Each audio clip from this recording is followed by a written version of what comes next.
नमस्कार, आप देख रहे हैं राजस्थान मरू उड़ान गांव ढाणी से शहर तक। आज के मुख्य समाचार।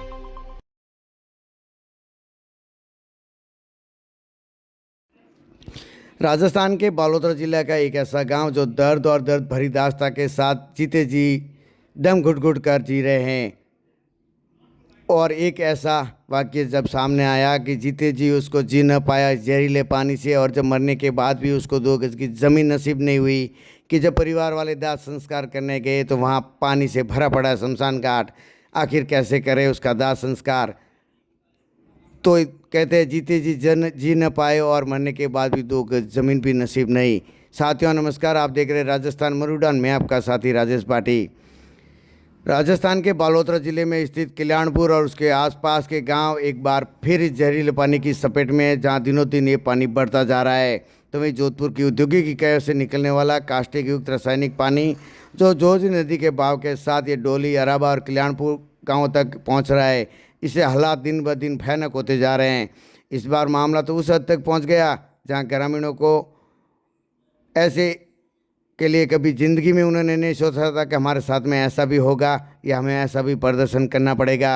हर कोई उसको देखकर सुनकर स्तंभ है कि भील जाति के युग की अस्पताल के अंदर उसकी मृत्यु हो जाती है। परिवार वाले जब उसको गांव लेके पहुंचते हैं और जो क्रियाक्रम के लिए जब उसको अर्थी को शमशान घाट लेके जाते हैं दाह संस्कार के लिए, तो वहाँ शमशान घाट है जो इस जहरीले पानी से भरा पड़ा है। अब उस भरे हुए पानी के अंदर दाह संस्कार कैसे करें, तब इस परिवार का और ग्रामीणों का गुस्सा फूट पड़ता है और सब्र का बांध है वो टूट पड़ता है। और वो सबको लेकर नेशनल हाईवे जो 25 नंबर कल्याणपुर, बालोतरा, बाड़मेर और जोधपुर को जोड़ने वाला नेशनल हाईवे 25 पर सबको रखकर वो प्रदर्शन करते हैं अपनी मांगों को लेकर, अपनी जायज़ मांगों को लेकर। हर कोई सबको लेकर जब प्रदर्शन करते हैं, हर कोई इसको देखकर और सुनकर इस समय कि आखिरकार जीते जी इस जहरीले पानी में ये जी न पाए और मरने के बाद 2 गज ज़मीन भी इसको नसीब नहीं। आखिर इस गांव की क्या गलती जो ये पिछले 15 वर्षों से लगातार समस्या बनी हुई है और समस्या का निवारण नहीं हो रहा है। जब परिवार वाले, आपको बता दूं कि भील युग का जब दाह संस्कार करने गए, शमशान घाट पानी से भरा पड़ा था, तो वो अर्थी को लेकर वापस लौटे और उन्होंने नेशनल हाईवे पर रखकर उन्होंने प्रदर्शन कर अपनी मांगों को लेकर अड़े। तो नेशनल हाईवे पर जब प्रदर्शन करना शुरू किया तो दोनों तरफ कई किलोमीटर तक का जाम लग गया। जो वाहन थे वो इस जाम के अंदर फंस गए। बसें, ट्रक, निजी वाहन घंटों तक रास्ते में फंसे रहे। लेकिन ग्रामीणों की पीड़ा इतनी गहरी कि वे इस अब किसी से असुविधा से डरते नहीं। वे कहते हैं कि हम पहले से ही मरते हुए जी रहे हैं। इस जहरीले पानी ने हमारी ज़िंदगी, हमारी ज़मीन, हमारा पानी, हमारे बच्चों का भविष्य सबको छीन लिया है। अब तो मौत भी हमें तड़पा रही है। और जो शमशान घाट है वो रासायनिक पानी से एक तालाब का रूप ले चुका है और गांव के अंदर ऐसी कोई जगह नहीं बची है कि वहाँ पानी का भराव नहीं है, कि वहाँ पानी नहीं पहुँचा है। चारों तरफ जहरीला पानी पहुँच चुका है, लोगों के घरों तक पानी भरा हुआ पड़ा है। और जो बीमारियों ने, मच्छरों ने बीमारियों का घर बना दिया है। लोग इस जीते जी दम घुट घुट कर जी रहे हैं और लोगों की हालत दिनों दिन खराब होती जा रही है।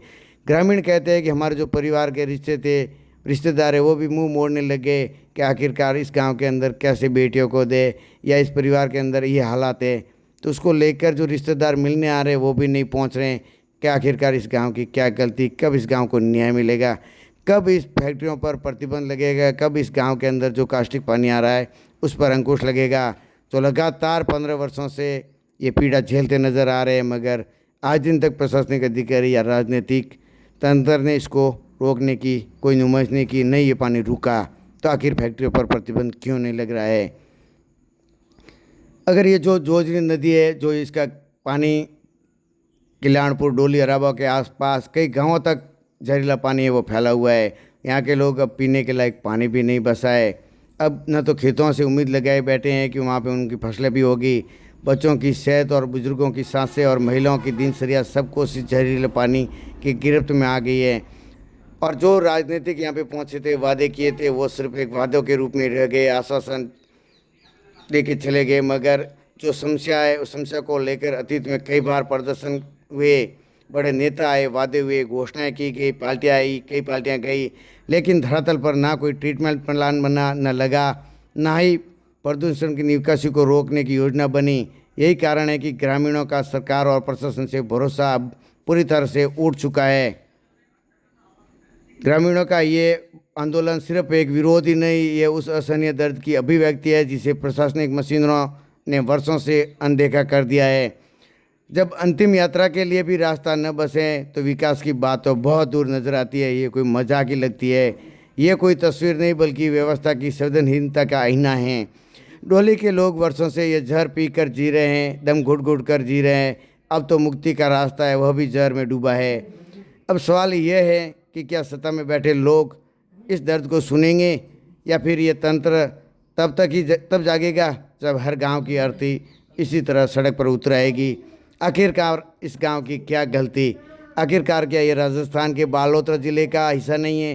तो इस गांव के लिए आखिर प्रशासनिक अधिकारी और जो प्रशासन का तंत्र सिस्टम है वो आखिर उस फैक्ट्रियों का आगे क्यों नतमस्तक है? आखिर उन फैक्ट्रियों पर क्यों प्रतिबंध नहीं लगाना चाहता? आखिर इस गांव के लोग जो जीते जी जो मर मर कर जी रहे हैं, आखिर इस प्रदूषित पानी और रासायनिक पानी पर अंकुश लगेगा? कब इस गांव के अंदर ये पानी आना बंद होगा जो पिछले 15 वर्षों ने प्रशासनिक अधिकारियों और जनप्रतिनिधियों ने इसको अनदेखा कर रखा है और ये पानी लगातार बढ़ता जा रहा है और इस बार तो पूरे गांव में फैला हुआ है। हर किसी के लिए वहाँ पे जीना मुश्किल कर दिया है। हालात दिनों दिन बिगड़ते जा रहे हैं। अब जब रोड पर उन्होंने प्रदर्शन किया सबके साथ में तो प्रशासनिक अधिकारी भी पहुँचे और विधायक अरुण चौधरी भी पहुंचे और उन्होंने मांगों को लेकर 15 दिन का समय दिया है।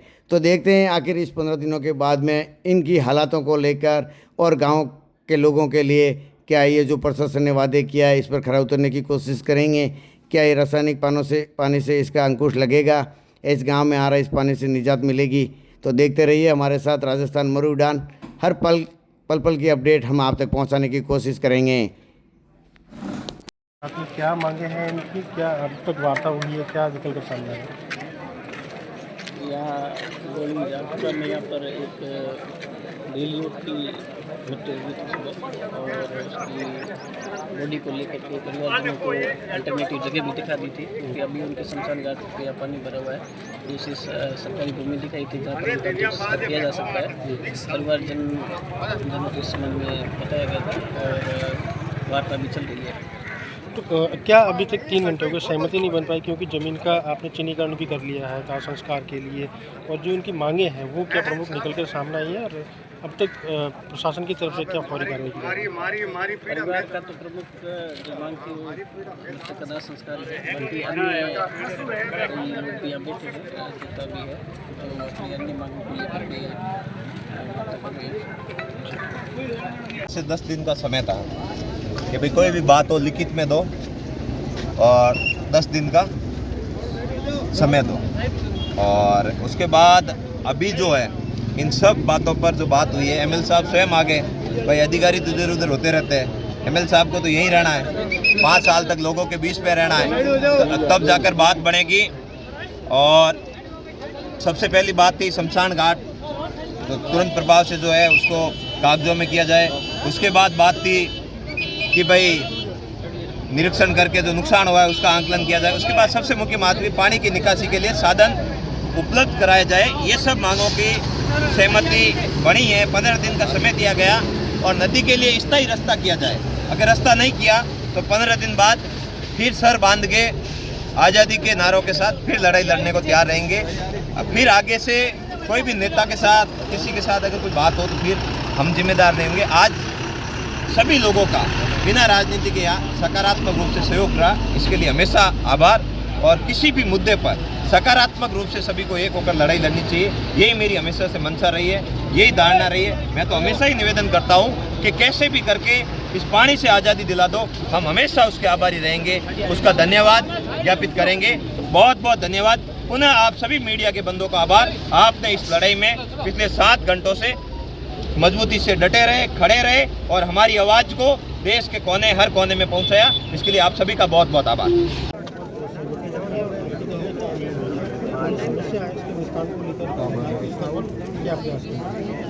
ऐसा है कि डोली की यह समस्या काफ़ी वर्षों से है और बहुत ही जायज़ मांग है, और इस डोली, अराबा, कल्याणपुर, इन सब के जो है रहवासी लोग जो पिछले कई सालों से वास्तव में बड़े ही नारकीय रूप से अपना जीवन व्यतीत कर रहे हैं। उसके लिए मैंने राजस्थान विधानसभा में भी कई बार इस मांग को उठाया है। हमारे मुख्यमंत्री जी महोदय ने इस हेतु इस बजट के अंदर ही 276 करोड़ का जोधपुर के अंदर ट्रीटमेंट प्लांट लगाकर इस पानी को शुद्ध रूप करके और वापस प्रवाहित करने के लिए उन्होंने घोषणा की। मैं मानता हूँ उससे इस क्षेत्र के अंदर ये प्रदूषित जो पानी है, यह दूषित पानी की बनस्पत अच्छा पानी जो आएगा, लेकिन जो मुख्य मांग है यहाँ सरकार से मांग की है। और अभी हाल ही के अंदर जिस प्रकार राज्य सरकार और सिंचाई विभाग के अधिकारियों ने जो रिपोर्ट बनाई है, उस रिपोर्ट को आधार पर आने वाले बजट के अंदर मैं अपनी ये मांग करूंगा मुख्यमंत्री महोदय से, क्योंकि ये मांग मेरे विधानसभा क्षेत्र की बहुत ही महत्वपूर्ण मांग है। और जिस प्रकार यह जोजरी नदी जो है जोधपुर के हमारे इस बॉर्डर तक आती है और उसके बाद में लुप्त हो जाती है कागजों के अंदर, उस जोजरी नदी को वापस पुनर्जीवित करने के लिए उसके सर्वे कराने के लिए भी हमने संबंधित अधिकारियों को और संभागीय आयुक्त, कलेक्टर साहब और सबको निर्देश दिए हैं कि भाई ये कम से कम इसका भी सर्वे होना चाहिए, क्योंकि जो पानी का जो रास्ता है वो कोई भी इंसान है वो रोक नहीं सकता। और पानी जिस प्रकार ये जोजरी नदी बह रही है, ये अपने एक अनवरत रूप से बहे, लेकिन एक निश्चित एरिया के अंदर बहे, एक नालेनुमा बना करके, और जो भी है आम जन को किसी को नुकसान नहीं हो उसके लिए सुविधाएं करके और इस पानी का निकासी का हम निराकरण करेंगे।